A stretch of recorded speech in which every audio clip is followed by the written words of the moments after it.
5 सितंबर 2024। मीठे बच्चे, तुम्हें यहाँ प्रवृत्ति मार्ग का लव मिलता है, क्योंकि बाप दिल से कहते हैं मेरे बच्चे। बाप से वर्षा मिलता है, यह लव देहधारी गुरु नहीं दे सकते। लव कैसा मिलता है? प्रवृत्ति मार्ग का कैसा मिलता है?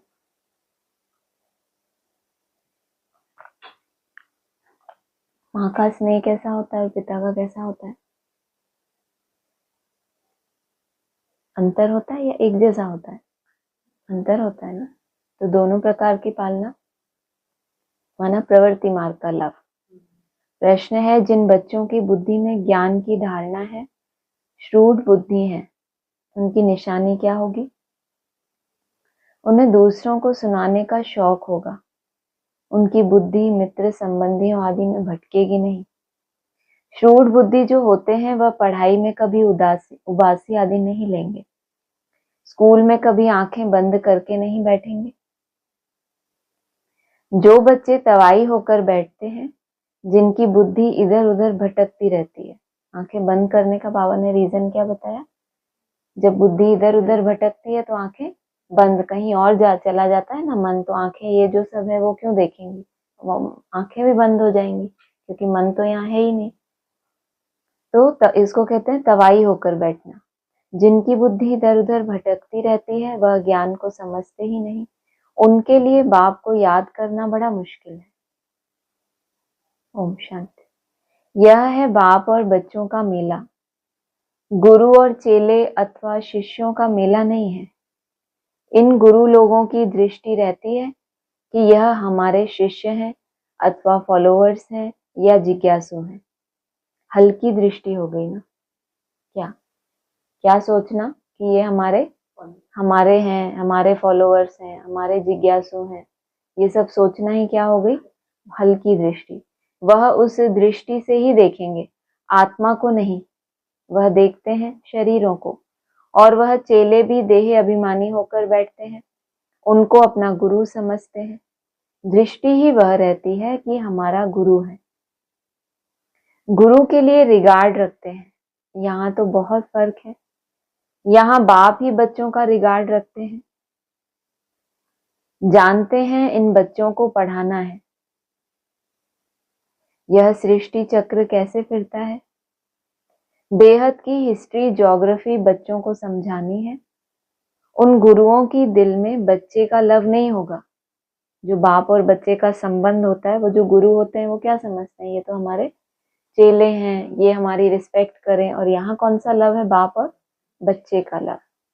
बाप के पास तो बच्चों का बहुत लव रहता है और बच्चों का भी बाप पर लव रहता है। तुम जानते हो, बाबा तो हमको सृष्टि चक्र का ज्ञान सुनाते हैं। वह क्या सिखाते हैं? आधा कल्प शास्त्र आदि सुनाते, भक्ति के कर्म कांड करते, गायत्री संध्या आदि सिखाते रहते हैं। यह तो बाप आया हुआ है, अपना परिचय दे रहे हैं। हम बाप को बिल्कुल नहीं जानते थे, सर्वव्यापी ही कह देते थे। कभी भी पूछो परमात्मा कहाँ है, तो झट कहेंगे वह तो सर्वव्यापी है। तुम्हारे पास मनुष्य जब आते हैं तो पूछते हैं यहाँ क्या सिखाया जाता है? बोलो, हम राजयोग सिखाते हैं, जिससे तुम मनुष्य से देवता अर्थात राजा बन सकते हो। और कोई सत्संग ऐसा नहीं होगा। क्या फर्क बताया था कल भी? क्या है जो वहां नहीं है और यहाँ पर है? कोई लक्ष्य नहीं है तो फिर बनने की तो बात ही नहीं। और कोई सत्संग ऐसा नहीं होगा जो कहे हम मनुष्य से देवता बनने की शिक्षा देते हैं। देवताएं होते हैं सतयुग में, कलयुग में है मनुष्य। अब हम तुमको सारे सृष्टि चक्र का राज समझाते हैं, जिससे तुम चक्रवर्ती राजा बन जाएंगे। और फिर तुमको पावन बनने की बहुत अच्छी युक्ति बताते हैं। ऐसी युक्ति कभी कोई समझा न सके। यह है सहज राजयोग।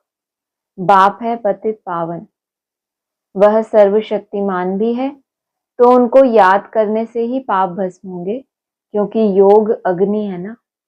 अग्नि क्या करती है? कचरे को भस्म कर देती है। सोना है, अगर अग्नि में डाला जाएगा तो खाद सारी निकल जाएगी। तो यहाँ नई बात सिखलाते हैं। अग्नि भी कैसी? कैसी अग्नि बोला है? हाँ, कैसी वाली अग्नि? अग्नि तो एक माचिस की वो करते हैं, जलाते हैं तो एक चिंगारी से निकलती है, वो भी तो अग्नि ही है। लेकिन थोड़ी चिंगारी कितनी देर होती है? थोड़ी देर जली और फिर वापस हो गई। दीपक में एक अग्नि होती है, धीरे धीरे जलता रहता है।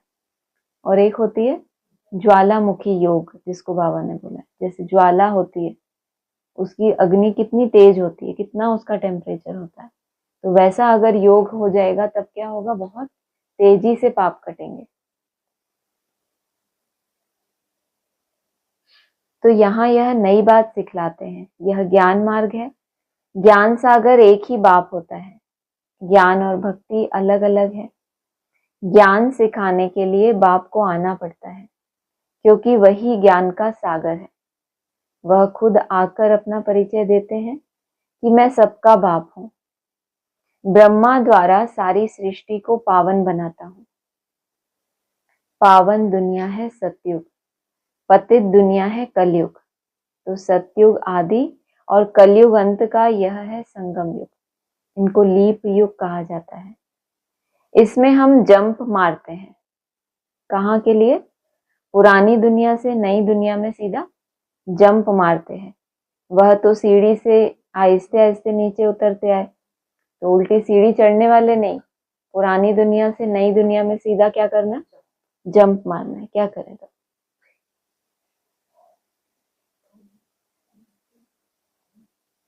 सीढ़ी से आहिस्ते आहिस्ते नीचे उतरते आए। यहाँ तो हम चीची दुनिया से नई दुनिया में एकदम जंप मारते हैं, सीधा चले जाते हैं ऊपर। पुरानी दुनिया को छोड़ हम नई दुनिया में जाते हैं। यह है बेहद की बात। बेहद की पुरानी दुनिया में ढेर मनुष्य है, नई दुनिया में तो बहुत थोड़े मनुष्य होते हैं। जिसको स्वर्ग कहा जाता है, वहां सब पवित्र रहते हैं। कलयुग में है सब अपवित्र। अपवित्र रावण बनाते हैं। यह तो सबको समझाते हैं कि तुम अब रावण राज्य अथवा पुरानी दुनिया में हो। असल में राम राज्य में थे, जिसको स्वर्ग कहा जाता था। फिर कैसे 84 का चक्र लगाकर नीचे गिरे हो, सो तो हम बता सकते हैं। जो अच्छे समझदार होंगे वह झट समझेंगे। जिसको बुद्धि में नहीं आएगा, वह तो तवाई के मिसल इधर उधर देखते रहेंगे। अटेंशन से सुनेंगे ही नहीं। समझना तो फिर बात की बात, पहले अटेंशन से सुनना। कहते हैं ना, तुम तो जैसे तवाई हो। तवा होता है ना, गरम तवा, उसके ऊपर कितनी भी ड्रॉप्स डालो पानी की, क्या हो जाता है? एक ही सेकंड के अंदर सब गायब हो जाता है। तो तवा का मिसाल बाबा देते हैं। तख्ता तवा कहते हैं कि गरम गरम कोई तवा हो, उस पे ज्ञान जल के छींटे डालते जाओ तो क्या हो जाएगा? लो, कह रही ठंडा हो जाएगा। हाँ, सन्यासी लोग भी जब कथा बैठ सुनाते हैं तो कोई झुटका खाते हैं या अटेंशन और तरफ रहता है, तो वो क्या करते हैं? अचानक उनसे पूछते हैं कि बताओ क्या सुनाया। यहाँ तो रोज ही आउट होते रहते हैं। बाप भी सबको देखते रहते हैं, कोई तवाई तो नहीं बैठे हैं। अच्छे श्रूड बच्चे जो होते हैं वह पढ़ाई में कभी उबासी आदि नहीं लेंगे। स्कूल में कभी कोई आंखें बंद करके बैठे, यह तो कायदा ही नहीं है। कुछ भी ज्ञान को समझते नहीं। बाप को याद करना उन्हों के लिए बड़ा मुश्किल है। फिर पाप कैसे कटे? श्रूड बुद्धि तो अच्छी रीति से धारण कर औरों को सुनाने का शौक रखते हैं। ज्ञान नहीं है तो बुद्धि मित्र संबंधियों की तरफ भटकती रहती है। यहाँ तो बाप कहते हैं और सब कुछ भूल जाना है, पिछाड़ी में कुछ भी याद ना आए। बाबा ने सन्यासियों आदि को देखा हुआ है। जो पक्के ब्रह्मज्ञानी होते हैं, सवेरे ऐसे बैठे बैठे ब्रह्म महातत्व को याद करते करते शरीर छोड़ देते हैं। कौन से समय में? सवेरे, जो अमृत वेले का समय होता है, शरीर भी छोड़ते हैं तो सवेरे सवेरे ब्रह्म महातत्व की याद में शरीर छोड़ते हैं। उनकी शांति का प्रवाह बहुत होता है। बाबा सन्यासियों की बात कर रहे हैं, उनमें भी इतना साइलेंस की पावर होती है। अब वह ब्रह्म में लीन तो हो न सके, फिर भी माता के गर्भ से जन्म लेना पड़ता है। बाप ने समझाया है, वास्तव में महात्मा तो श्री कृष्ण को कहा जाता है।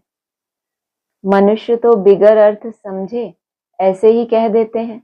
बाप समझाते हैं, श्री कृष्ण है संपूर्ण निर्विकारी, परंतु उनको सन्यासी नहीं, देवता कहा जाता है।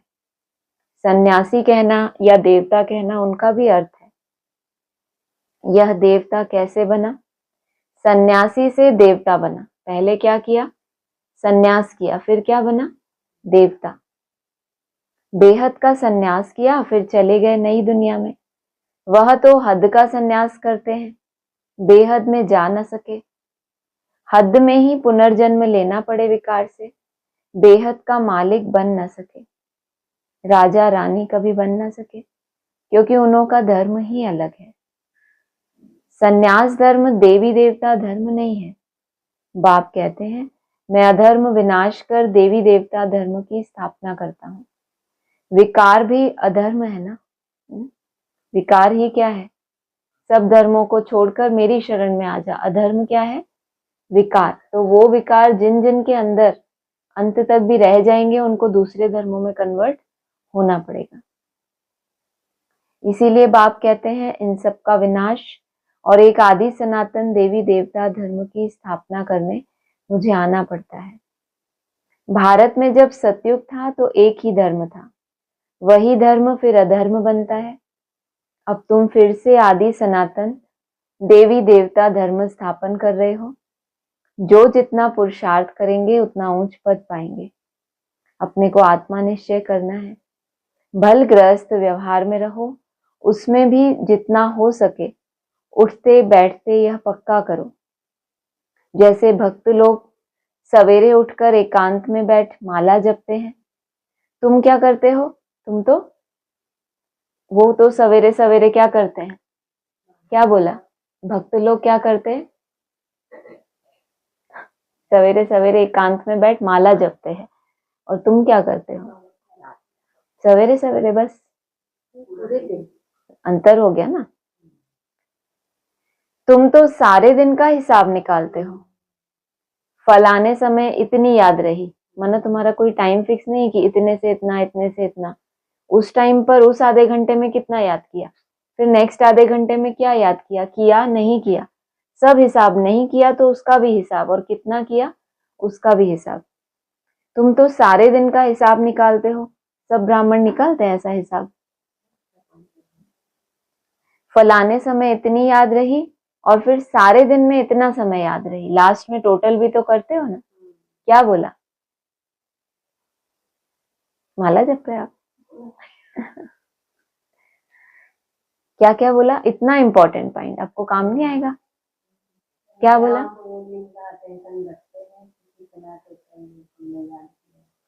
इस समय पर कितनी याद रही, फिर सारे दिन में कितना याद किया। इस समय पर माना सारे दिन का ही रिपोर्ट हो गई ना। इस आधे घंटे में कितनी याद रही, इसमें क्या किया, इसमें क्या किया, तो फिर वो टोटल ये भी लिखा है। सारे दिन में इतना समय याद रही, टोटल निकालते हो। वह तो सवेरे उठकर माला फेरते हैं। मोस्टली ब्राह्मण क्या करते हैं? अमृत वेला किया, नुमाशाम किया, मुरली सुन ली, चलो याद की बात है, वो शायद मुरली को भी याद नहीं गिनते हो। तो वह तो सवेरे उठकर माला फेरते हैं। भले कोई सच्चे भक्त नहीं होते, कईयों की बुद्धि तो बाहर कहाँ कहाँ भटकती रहती है। अभी तुम समझते हो भक्ति से फायदा कुछ भी नहीं मिलना है। अगर बुद्धि भटकती रहती है तो वो क्या है? भक्ति। अभी मुरली सुनते सुनते बुद्धि मुरली में है या कहाँ कहाँ जाती है? कौन कौन मुरली सुन रहा है? कहीं नहीं जा रही बुद्धि? ऑफिस में दोनों काम? अरे ऐसा नहीं करा, मल्टीटास्किंग यहाँ नहीं। क्या हुआ? खींच के ला रहे? कहाँ जा रही है? होशंगाबाद जा रही? जा रही है, इसको जल्दी है जाने की, इसलिए उसकी बुद्धि होशंगाबाद जा रही है। हमारी भी बुद्धि वही हाँ, ये अच्छा है। जिसकी बुद्धि जाएगी वो प्रैक्टिकल में भी वही होगा परसों। Time limit. अच्छा, कभी भी होगा। हाँ। 1 महीने बाद। स्पीड पैसेंजर ट्रेन है ना, तो 1 महीने बाद पहुंचेगी। अभी तुम समझते हो भक्ति से फायदा कुछ भी नहीं मिलना, यह तो है ज्ञान जिससे बहुत फायदा होता है। भक्ति माना बुद्धि का भटकना। जितनी बुद्धि आपकी भटकेगी, जितनी विस्तार में जाएगी, आपको लास्ट में क्या रियलाइज होगा, इससे फायदा कुछ भी होना ही नहीं है। और ज्ञान माना एकाग्र, निसंकल्प। कुछ सेकंड की वो निसंकल्प अवस्था भी आपको क्या महसूस कराती है? एनर्जी भरती है अंदर या वेस्ट हो जाती है? और मंथन सारा दिन चलता रहे तो कोई एनर्जी फील होती है? शुद्ध संकल्प है, बहुत वेस्ट नहीं हुई है, लेकिन जो उसमें और इसमें डिफरेंस है वो आप अनुभव कर सकते हो। अभी तुम्हारी है चढ़ती कला। बाप घड़ी घड़ी कहते हैं मन मना भव। गीता में भी अक्षर है, परंतु उसका अर्थ कोई भी सुना नहीं सकेंगे, जवाब देना आएगा ही नहीं। वास्तव में उसका अर्थ लिखा हुआ भी है, अपने को आत्मा समझ। देह के सब धर्म छोड़ मामेकम याद करो। भगवान वाच है ना, परंतु उनकी बुद्धि में है श्री कृष्ण भगवान। वह तो देहधारी पुनर्जन्म में आने वाला है ना। कौन? श्री कृष्ण भगवान। वह क्या आने वाला है? किसमें? देहधारी भी है और पुनर्जन्म में भी आने वाला है। उनको भगवान कैसे कह सकते हैं? तो सन्यासी आदि किसी की भी दृष्टि बाप और बच्चों की नहीं हो सकती है। भले गांधी जी को बापू जी कहते थे, परंतु बाप बच्चे का संबंध नहीं कहेंगे। वह तो फिर भी साकार हो गया ना। तुमको तो समझाया है अपने को आत्मा समझो, तब बाप बच्चे का रिलेशन बाबा स्वीकार करेगा।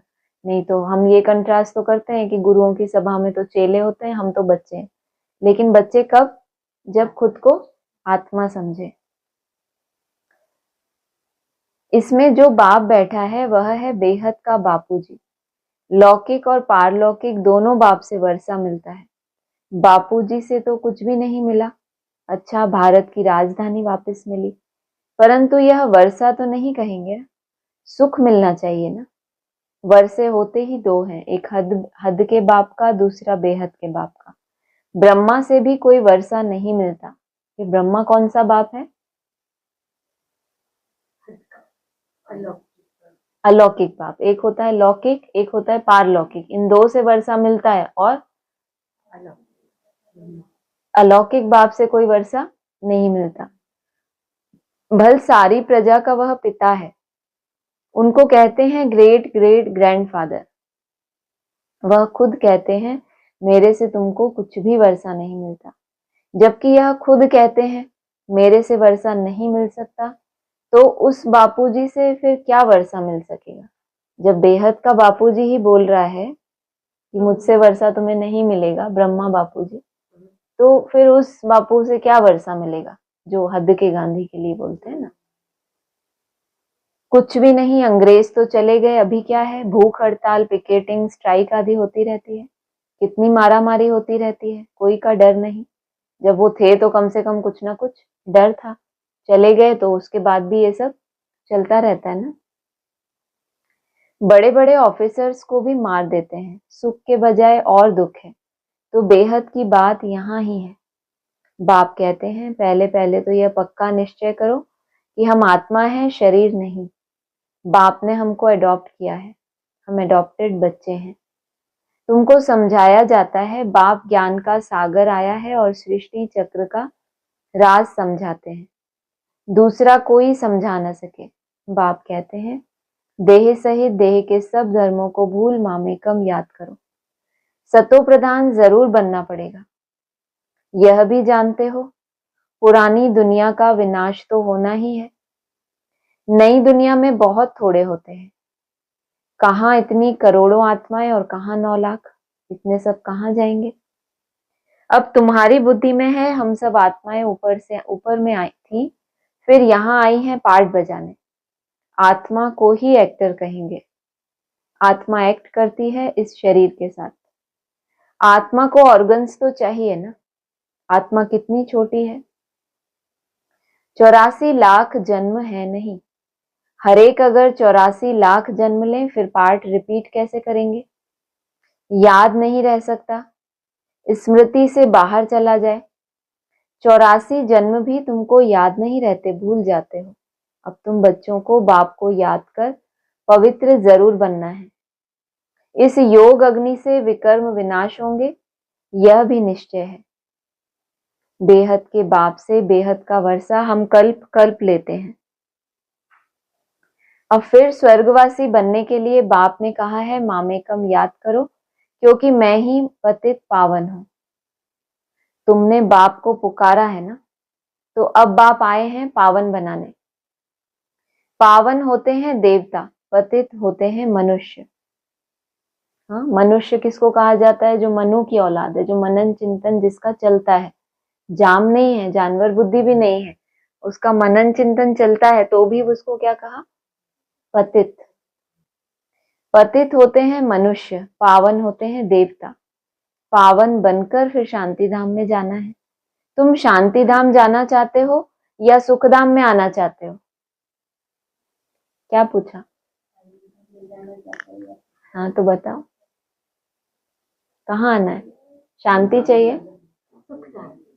शांति धाम शांति नहीं चाहिए, सुख अपने आप है। कहाँ कहाँ? बाबा ऐसे ही पूछते रहते, पहले शांति ना, उल्टा हो गया। पहले शांति। शांति में सुख समाया है, ना कि सुख में शांति। शांति है उसमें सुख समाया ही हुआ रहता है, लेकिन सुख में जरूरी नहीं है कि शांति भी हो। वो सुख आपकी इंद्रियों का हो सकता है, आपके स्वार्थ का हो सकता है, तो उसमें शांति कहाँ से आएगी? लेकिन शांति में जो टिक गया उसके पास सुख तो है ही। सन्यासी तो कहते हैं सुख काग भिष्टा के समान है, हमको शांति चाहिए, तो वह सतयुग में कभी आ नहीं सकेंगे। क्या बना? बाद में, पहले शांति फिर सुख। सतयुग में था प्रवृत्ति मार्ग का धर्म, देवताएं निर्विकारी थे, वही पुनर्जन्म लेते लेते पतित बनते हैं। अब बाप कहते हैं निर्विकारी बनना है, स्वर्ग में चलना है, तो मुझे याद करो तो तुम्हारे पाप कट जाएं, पुण्य आत्मा बन जाएंगे, फिर शांति धाम सुख धाम में जाएंगे। वहां शांति भी थी, सुख भी था। अभी है दुख धाम, फिर बाप आकर सुख धाम की स्थापना करते हैं, दुख धाम का विनाश। चित्र भी सामने है, बोलो अभी तुम कहाँ खड़े हो? अभी है कलयुग का अंत, विनाश सामने खड़ा है, बाकी जाकर थोड़ा टुकड़ा रहेगा। इतने खंड तो वहां होते नहीं। यह सब वर्ल्ड की हिस्ट्री ज्योग्राफी बाप ही बैठ समझाते हैं। यह पाठशाला है। भगवान वाच, पहले पहले बाप का परिचय देना पड़ता है। अभी कलयुग है, फिर सतयुग में जाना है, वहां तो सुख ही सुख होता है।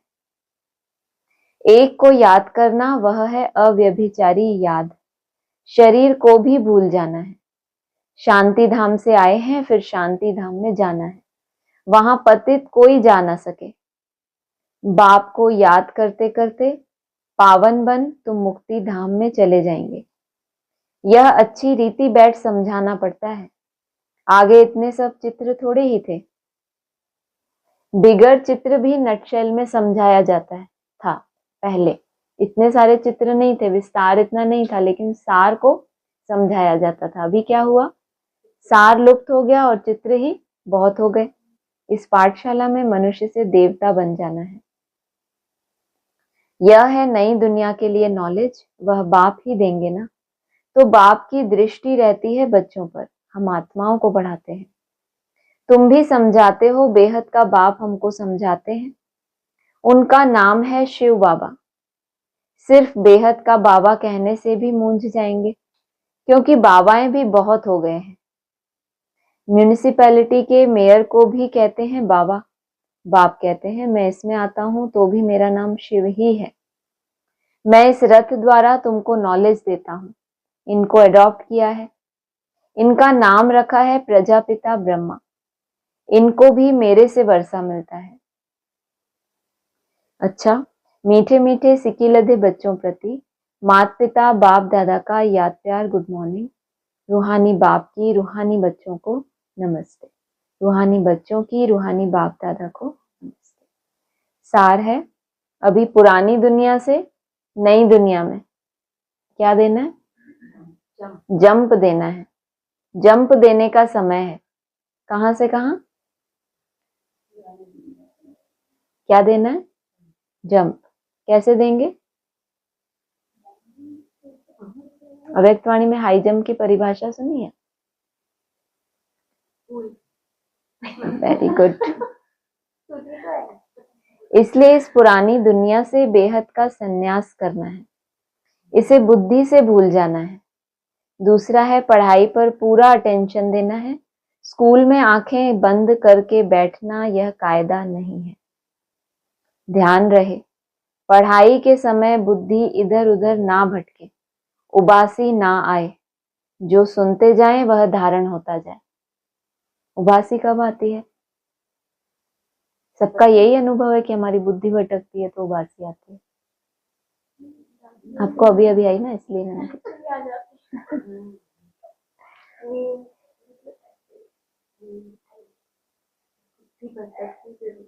है ना, इसीलिए मैंने पूछा। वरदान है, रूहानी नशे द्वारा पुरानी दुनिया को भूलने वाले स्वराज्य सो विश्व राज्य अधिकारी भव। रूहानी नशे द्वारा पुरानी दुनिया को भूलने वाले स्वराज्य सो विश्व राज्य अधिकारी भव। संगम युग पर जो बाप के वर्षे के अधिकारी हैं वही स्वराज्य और विश्व राज्य अधिकारी बनते हैं। आज स्वराज्य है, कल विश्व का राज्य होगा। आज और कल की बात है। ऐसी अधिकारी आत्मा रूहानी नशे में रहती है और नशा पुरानी दुनिया सहज भुला देता है। लौकिक में कोई नशा कर लेता है, स्थूल वाला नशा, तो उसको अपने दुख दर्द भूल जाते हैं ना। ऐसे ही अगर रूहानी नशा चढ़ जाए, कोई भी एक प्राप्ति आपको जो हुई है उसी के नशे में रहे तो पुराना सब कुछ भूल जाए। भूलने की विधि है कि कोई एक स्मृति को इतना पावरफुल कर देना कि बाकी चीजें उसके सामने फीकी पड़ जाए। वही खुशी इतनी बड़ी हो जाए कि फिर उसके चिंतन में अरे इतनी बड़ी खुशी के सामने ये क्या है, कुछ भी नहीं। तो वो स्मृति को क्या करना पड़े? स्वरूप बनाना पड़े। अधिकारी कभी कोई वस्तु के, व्यक्ति के, संस्कार के अधीन नहीं हो सकते। उन्हें हद की बातें छोड़नी नहीं पड़ती, स्वतः छूट जाती है। स्लोगन है, हर सेकंड, हर श्वास, हर खजाने को सफल करने वाले ही सफलता मूर्त बनते हैं। हर सेकंड को, हर श्वास को और हर खजाने को सफल करने वाले ही सफलता मूर्त बनते हैं। अच्छा, ओम शांति। क्वेश्चन है आपके क्या?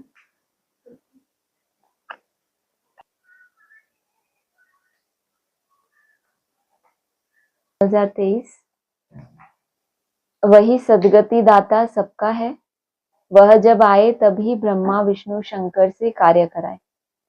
ऊंचते ऊंच वह एक ही है। उनकी बायोग्राफी तो कोई नहीं जानते। किसकी? जो ब्रह्मा विष्णु शंकर से भी अपना कार्य कराता है, उनकी बायोग्राफी कोई भी जानते नहीं। यह खेल ही ऐसा बना हुआ है कि वो परमात्म बॉम्ब का सबसे लास्ट में उसकी बायोग्राफी सामने आती है। 13 मार्च का है। अब दिव्य दृष्टि से विनाश का साक्षात्कार किया हुआ है, फिर इन आंखों से देखना जरूर है। अभी तक कैसे साक्षात्कार किया? दिव्य दृष्टि से विनाश का, फिर इन आंखों से भी देखना है जरूर। और स्थापना जिसका साक्षात्कार करते हैं वह भी इन आंखों से देखना है। मुख्य जिस ब्रह्मा का दिन और रात गाया हुआ है उनको ही स्थापना और विनाश का साक्षात्कार हुआ है। तो जो दिव्य दृष्टि से देखा है वह प्रैक्टिकल जरूर होगा। कोई ब्रह्मा को बंद आंखों का साक्षात्कार और कोई को मन बुद्धि का साक्षात्कार होता है। स्थापना का भी और विनाश का भी। कब स्थापना होनी है, कैसे विनाश होना है, वो सब कुछ क्या होता है? साक्षात्कार होता है। क्योंकि उसी के आधार पे है ना, ब्रह्मा का दिन, ब्रह्मा की रात, उस एक के आधार पर ही है, इसीलिए उसको ही साक्षात्कार होता है। माना बीज सुधरा तो सब कुछ सब पूरा झाड़ ही सुधर जाएगा। तो जो दिव्य दृष्टि से देखा है वह प्रैक्टिकल में जरूर देखेंगे। नेक्स्ट है, बाप साधारण तन में आते हैं तब तो गाली खाते हैं, नहीं तो भला किस तन में आए? श्री कृष्ण के तन में तो गाली खा ना सके। साधारण तन में आते हैं तो सबसे जास्ती ग्लानि होती है किसकी? शिव बाबा की। नेक्स्ट ब्रह्मा की। श्री कृष्ण के तन में आए तो गाली खा ना सके, परंतु श्री कृष्ण पतित दुनिया में पावन बनाने आए, यह हो नहीं सकता। श्री कृष्ण को पतित पावन कहते भी नहीं है। 11 मार्च का पॉइंट है, सबको ले जाने तब आएंगे जब नाटक पूरा होना है। बाप कहते हैं मैं एक ही बार आता हूं, मुझे कोई घड़ी घड़ी आना नहीं पड़ता है। मैं एक बार आता हूं जब सब तमो प्रधान बन पड़ते हैं, क्योंकि 84 जन्म तो जरूर पूरे करने हैं। 3 मूर्तियों की तरह नहीं कि एक मूर्ति आई वो गई फिर दूसरी आई। मैं एक ही बार आता हूं जब ये कल पूरा होता है और जब सब आत्माओं को पावन बनाना पड़ता है। मैं एक ही बार आता हूं, मुझे कोई घड़ी घड़ी आना नहीं पड़ता जब सब तमो प्रधान बन पड़ते हैं, क्योंकि 84 जन्म तो जरूर पूरे करने हैं। अगर पहले आऊं तो 84 का चक्र पूरा हो ना सके। चक्र का पूरा अंत आना चाहिए ना। जो चक्र फिर रहा है, हर एक आत्मा चक्कर में फिर रही है ना, हर एक की अपनी यात्रा चल रही है। एक चक्र है 84 का, जो उसको क्या करना है, 84 के पूरे हिसाब किताब उसको चुकतू करने हैं। उसके बाद वो कहाँ पहुंचता है? बाप के सन्मुख। जब आना होता है तब फिर बच्चों का आकर पहले पहले बाप बनता हूं, फिर टीचर सतगुरु भी बनता हूं।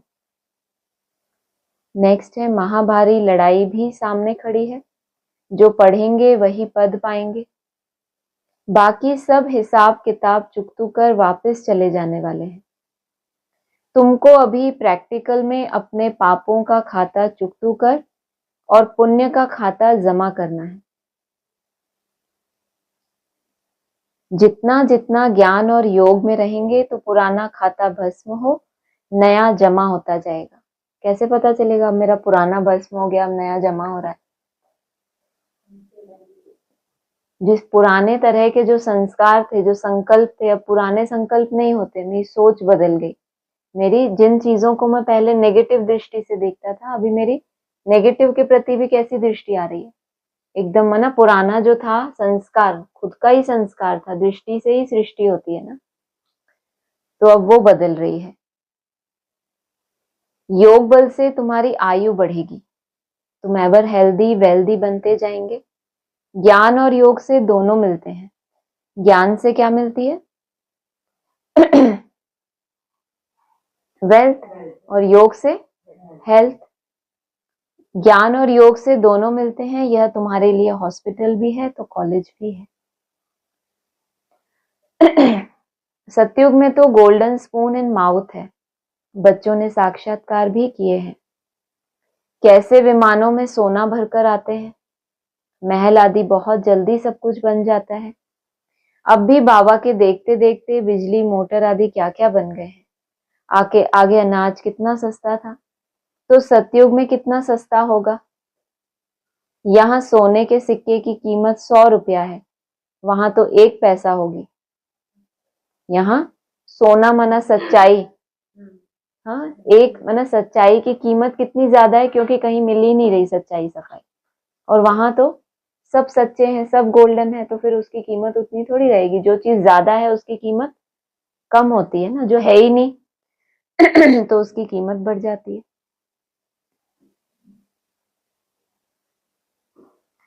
इसका डेट नहीं है। आत्मा तो बहुत सूक्ष्म चीज है ना, समझाया जाता है आत्मा मैली हो जाती है तो लाइट कम होती है। यह लाइट कम और जास्ती की भी बहुत महीन बात है। क्या बोला?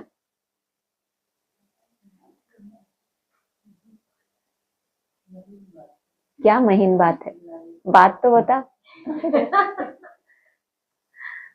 आत्मा की लाइट कम होना या आत्मा की लाइट ज्यादा होना, ये बहुत महीन बात है। क्या महीन बात है? आत्मा की लाइटनेस माना उसका हल्कापन, आत्मा की लाइट माना उसके अंदर कितनी ज्ञान की, एक्यूरेट ज्ञान की रोशनी है। तो वो उस लाइट स्वरूप में उतना ही ज्यादा टिक पाएगी। पवित्रता की भी लाइट है। यह लाइट कम और जास्ती की भी बहुत महीन बात है। हम दीपक का मिसाल देते हैं, परंतु आत्मा उनसे भी छोटा स्टार है।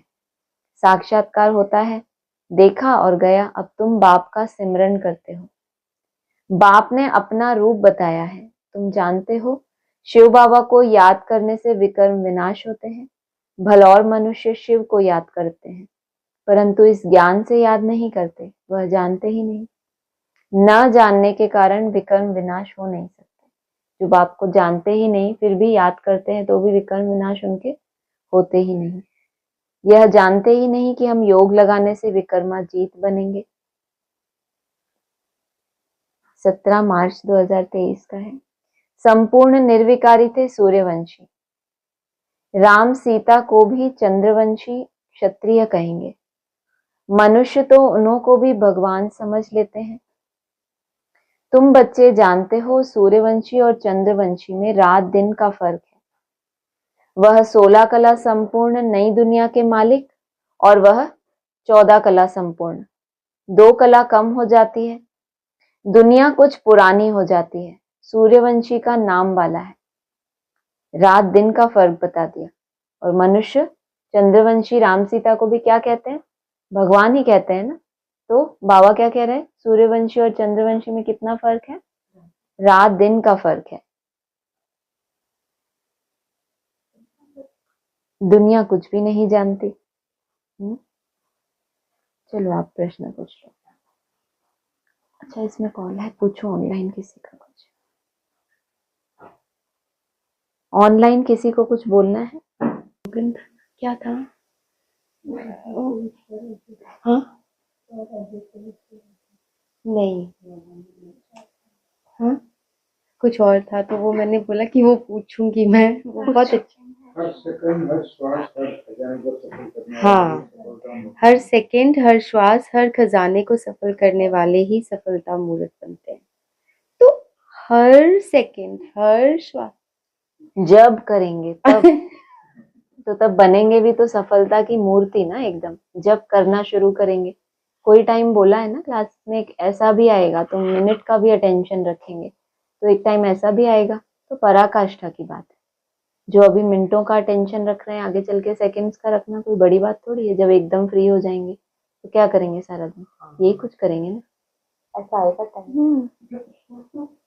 अभी घंटों बर्बाद होना बंद होंगे, उसके बाद हमारा मिनटों का टाइम आएगा, फिर मिनटों के बाद सेकंड की तरफ जाएंगे, धीरे धीरे आगे बढ़ेंगे ना।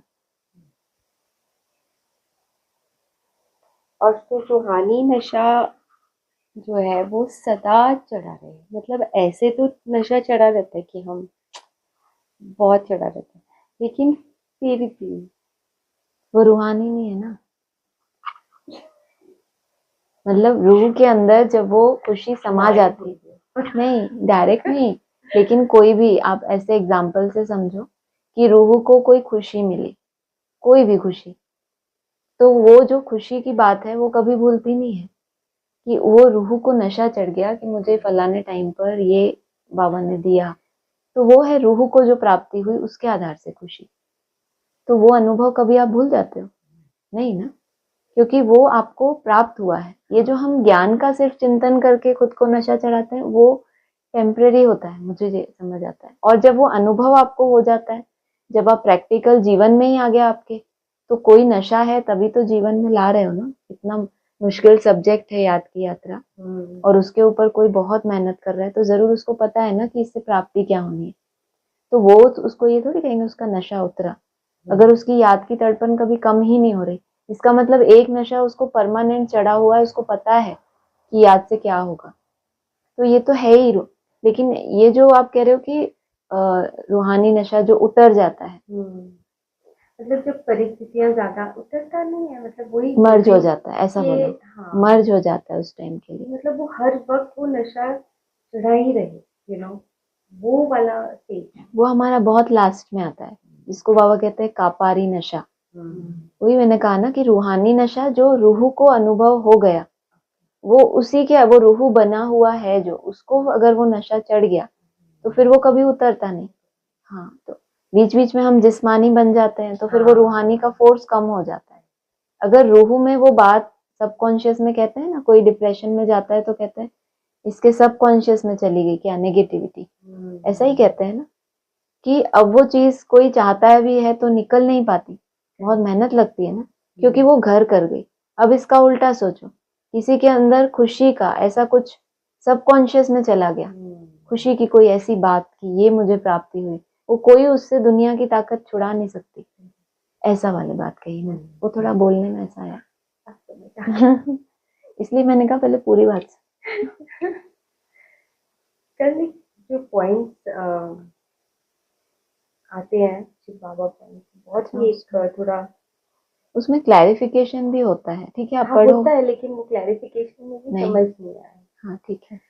वो निराकारी स्टेज देखती है कि इस दुनिया में एक के सिवाय कोई निराकारी आत्मा नहीं है जिसको इस दुनिया में रखा जाए शरीर के साथ।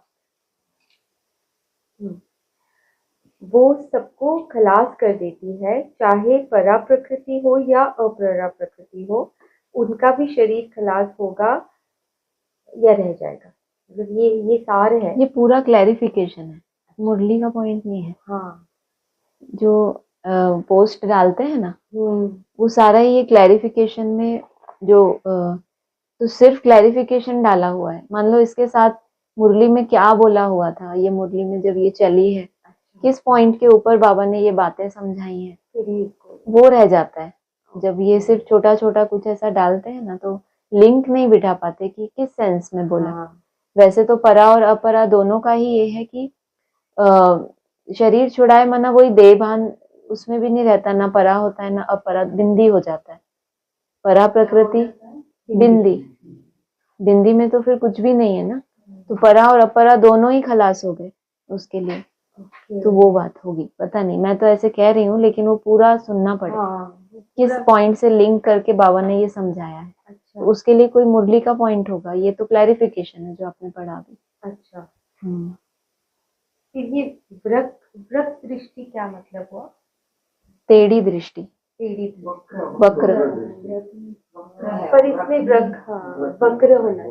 हाँ। वो जो कृष्ण है, श्री कृष्ण को भी कुछ एक वक्र वाला अष्टावक्र निकल याद नहीं आ रहा, उनको कहा जाता है अष्टावक्र। अष्टावक्र अलग से एक थे ना।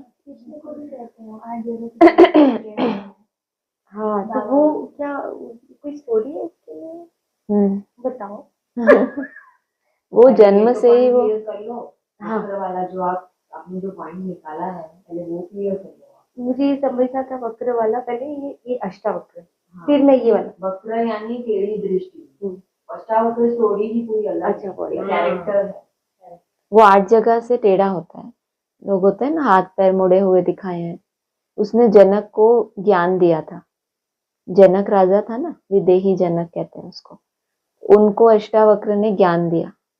माना बहुत सारों को बुलाया था कि कोई आकर हमें कौन सा ज्ञान बोला था, कौन सा ज्ञान, जीवन मुक्ति का ज्ञान दे, कुछ एक शब्द आता है कि हाँ पता नहीं, मुरली में सुना है भूल गई, कि वो हमें ऐसा कौन है जो हमें ऐसा ज्ञान देगा। तो वो इतने सारे आते हैं, किसी से भी वो संतुष्ट नहीं होते, फिर अष्टावक्र के ऊपर सब हंसते हैं उस समय। आत्मबोध कराने का हाँ मुझे आत्मबोध कोई करा दे।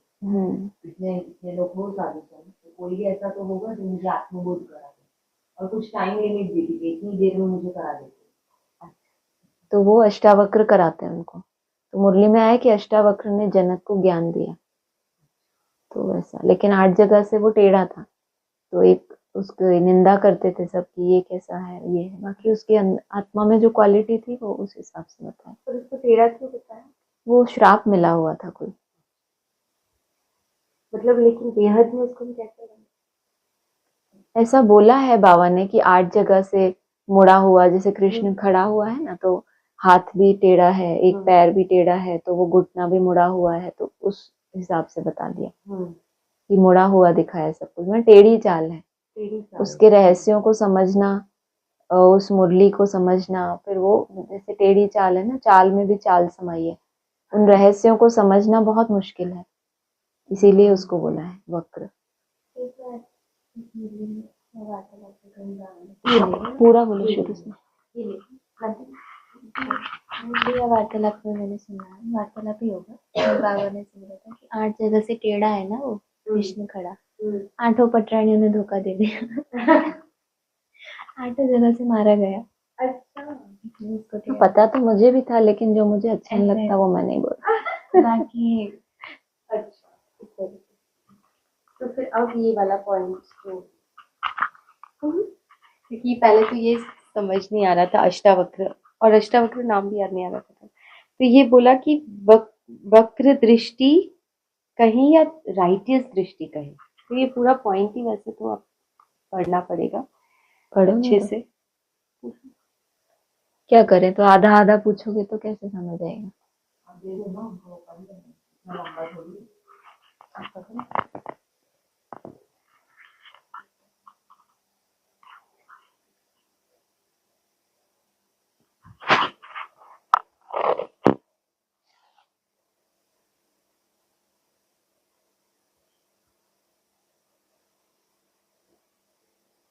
दिखती है होना चाहिए था, वैसे देखती है। वो कोई ना कोई को जिस मुकर्रर रथ में प्रवेश करता है उसको आप समान बना के जाता है। तो वो आप समान बना व्यक्तित्व जिसका नाम शंकर है, वो ही नाम उसके साथ जोड़ा जाता है। आप समान बन गए तो दोनों हो गए ना, शिव भी हो गया तो साथ में शंकर भी हो गया। शंकर माना मूर्तिमान और शिव माना निराकारी स्टेज। तो वो निराकारी स्टेज दिखती है, देखती है, दिखती है होना चाहिए कि इस दुनिया में एक के सिवाय कोई भी निराकारी आत्मा है ही नहीं, जिसको इस दुनिया में रखा जाए शरीर के साथ। वो सबको खलास कर देती है, चाहे परा प्रकृति हो चाहे अपरा प्रकृति हो, उनका भी शरीर खलास होगा या रह जाएगा। जब खलास करना है तो दृष्टि कैसी हुई, वक्र दृष्टि कहें या राइटियस वक्र दृष्टि कहें। पराशक्ति को तो ऐसी टेढ़ी दृष्टि से नहीं देखना चाहिए। क्यों नहीं देखना चाहिए, कोई कारण, क्योंकि वो तो आत्म भाव वाली है। जब आत्म भाव वाली है तो देह भाव में रहती है या नहीं रहती। ब्राह्मण जन्म में ज्ञानेंद्रियों से देह भाव में आती है या नहीं आती है ना।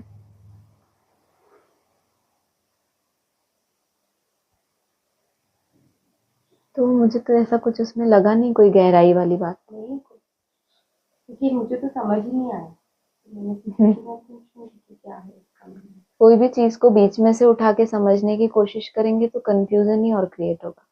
ये वाली जो मुरली है, इस मुरली को पूरा सुनो कि ये पॉइंट आया कहाँ से है, बात क्या चल रही थी उस समय, तो समझ में आएगा। ठीक है, और एक क्वेश्चन नहीं है, लेकिन जो पॉइंट्स कल आए थे ना, उसमें बहुत सुंदर 2 पॉइंट्स पढ़ो।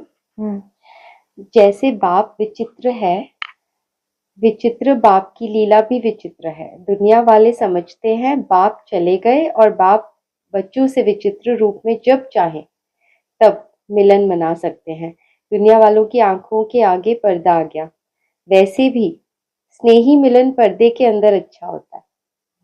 ये 18/1/1979 की अव्यक्त वाणी। और एक और पॉइंट बहुत सुंदर लगा, यहाँ यानी संगम युग पर बाप कहते हैं सदा मेरे से जिस भी रूप में चाहो उस रूप में खेल सकते हो। सखा बनाकर खेल सकते हो, बच्चा बनाकर भी खेल सकते हो, बच्चा बनकर भी खेल सकते हो। ऐसा अविनाशी, और फिर ब्रैकेट में लिखा है चैतन्य खिलौना तो कभी नहीं मिलेगा, जो ना टूटेगा ना फूटेगा और खर्चा भी नहीं करना पड़ेगा। अव्यक्त वाणी का पॉइंट है 7 जनवरी 1980। तो ऐसे अच्छे लगे पॉइंट्स, तो मैंने रिपीट किया। किसी को ऑनलाइन कुछ पूछना है?